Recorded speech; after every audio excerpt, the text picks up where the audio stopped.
So here's what you have, folks. You're paying essentially the same amount for consumer goods that you were, but 23 cents out of every dollar you spend on these consumer goods is going to the federal government as the FairTax. In the meantime, you're getting 100% of your paycheck, and any money you do not spend on consumer goods, any money you invest, you put in your savings account, you stuff in a sock, that money isn't taxed. Ollie oxen free and all that nonsense. Businesses operating without taxes on capital and labor. The federal government receiving essentially the same amount of money. The FairTax is revenue neutral to the federal government. Hey, so far, have you found anything about this you don't like? Oh, the politicians did. The politicians did. They immediately recognize that the passage of the FairTax would be the most massive transfer of power from government to the people in the history of this country. No longer would politicians be able to use the tax code to reward supporters or to punish opponents. Oh, Lord, the politicians hated that. People who love big government hated that. All of this power gone from Washington? This ain't right. We can't allow this to happen. So they started creating all of these objections to the FairTax. And I was there, Congressman Linder was there, to answer these objections, testifying before the Senate committee, going to New York City to debate a former assistant Treasury Secretary and now Yale University tax professor about the FairTax. And I'm sorry, but cleaning his clock, because here was the common element in virtually every objection raised to the FairTax. One common element. The person raising the objection first had to rewrite the legislation for the FairTax to create a false premise to which that person would object. I mean, really, folks, how ridiculous is that? Oh, I've got to fight this FairTax thing. It's going to transfer power to the people. It's going to weaken me. It's going to weaken the federal government. But I really can't attack it on its merits because it's actually a pretty damn good idea. So what I'm going to do is that I'm going to say that the FairTax does something it does not, and then that's what I'm going to criticize. No, trying to put together a simple little analogy. It's like in the office place. Hey, did you see that new gorgeous girl, Charlotte, in the IT department? Lordy, she's stunning. And some other lady responds, no, she's not. She has horrible teeth and bad acne. And you look at her and you say, no, she's got perfect teeth and smooth skin. And then the girl says, well, I had to make up something bad about her so that I could criticize her because she's prettier than me. So virtually literally every objection to the FairTax that I've ever heard is based on a false premise, based on the idea that the FairTax legislation actually says or does something which it does not say or do. Okay, now, here is, to me, the most brilliant part of the entire FairTax idea. Absolutely brilliant. Under the FairTax, nobody, no individual in this country pays 1 penny to the federal government. Now listen to this. Not 1 penny to the federal government in taxes until they have taken care of their household's needs, whether it is a household of one, a single person, or a family of 5, 6, 7, 8, doesn't matter. You take care of the basic needs of your household: food, shelter, clothing. your basic medical care before you pay 1 penny to the federal government. You first, government second. What did I say about a transfer of power to the people? You first, government second. Come on, folks. Isn't that the way it's supposed to be? Me first. Look, government, look, I'm going to take care of my family. I'm going to take care of my wife, my children, myself, my husband, my elderly. I'm going to take care of my family. Then I'm going to put some money into the kitty to pay for the necessary expenses of the federal government. Oh, hell no, says the government, says the politicians. Don't you know it's government first, you second? I mean, come on, I don't want to make this partisan, but remember what the Democrats said in 2012 at their convention. We all belong to the government. Yeah, you're government property. It's us first, you second. No, under the FairTax, it's me first, government second. So, yeah, I'm getting worked up. Yeah, I'm getting worked up. I love this tax plan. I know what it would do for this country, for everybody in this country. Under the FairTax, economic growth would be so stunning, so amazing, you'd have to hide under your bed to avoid getting a good job.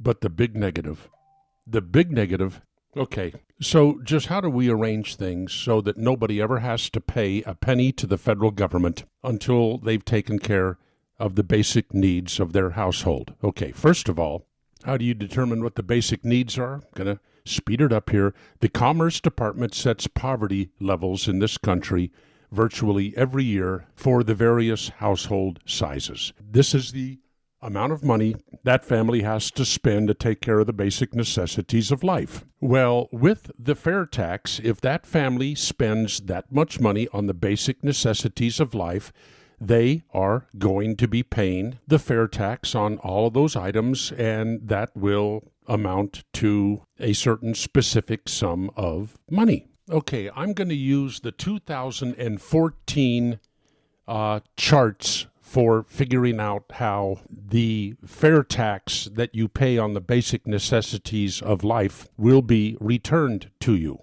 Yep, it's called a prebate, not a rebate.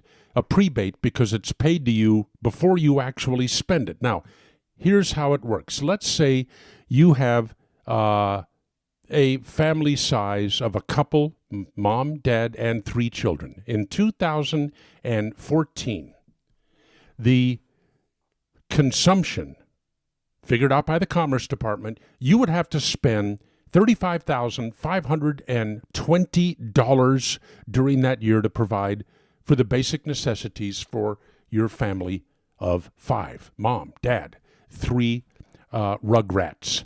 $35,520. So the amount of FairTax that you would pay on that as you bought those consumer items over the year would be $8,170. Divide that by 12, you have $681. Okay, that's the amount of FairTax you're going to pay in that month just buying the basic necessities of life. But wait a minute, I said you don't have to pay that FairTax. Well, what's going to happen is that you're going to get paid at the beginning of that month $681. It will be in the form of a credit to one of your credit cards or an electronic deposit into a bank account, but you're going to get that $681 at the beginning of that month. That's added to whatever your earnings are. So you go through that month and you buy the basic necessities, and you literally have not paid a penny to the federal government. You've taken care of your family first. Is that not a fair tax? Okay, I wanted to keep this at 30 minutes. We're there. If you want information on the FairTax, you can go to fairtax.org, fairtax.org on the internet. Charts, research, everything, it's there.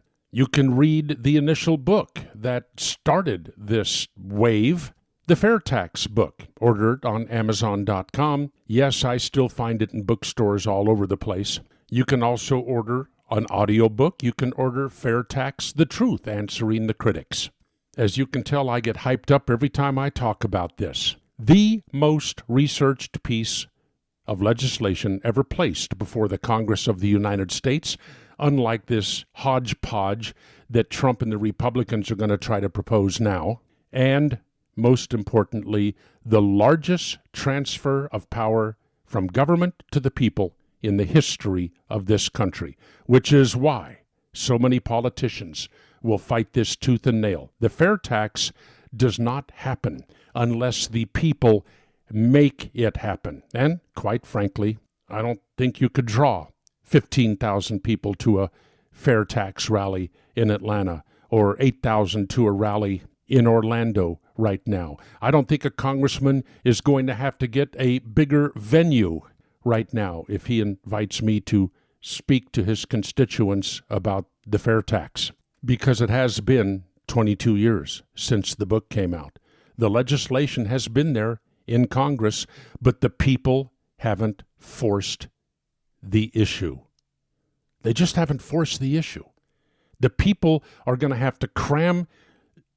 So often Congress takes tax laws and crams them down our throat for the benefit of their cronies, their donors, whatever.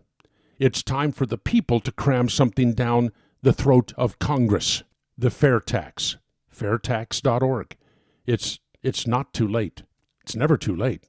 Maybe you can get involved. Okay, my commercial. I posted this as a Boortzcast on my ConnectPal website, and then I made it available to the fair tax people to post on their YouTube page. Here is the commercial. I do usually about 4 Boortzcasts. I call them Boortzcasts, very clever. 4 of these a week, 30 minutes to 45 minutes long. And I ask people to subscribe for $4.99 a month. This is how I pay for diesel fuel for the coach, the motor coach, and aviation fuel for my little carbon cub, and the maintenance and tax costs on either one of them. So, okay, you're paying for my fun. To find the Boortzcast, you go to ConnectPal, ConnectPal, connectpal.com/Boortzcast, BOORTZCAST. Subscribe. Then cancel anytime you want to. But you know what? Looking at the records, it's been 2 years since anybody has canceled that I can see. So people must like it.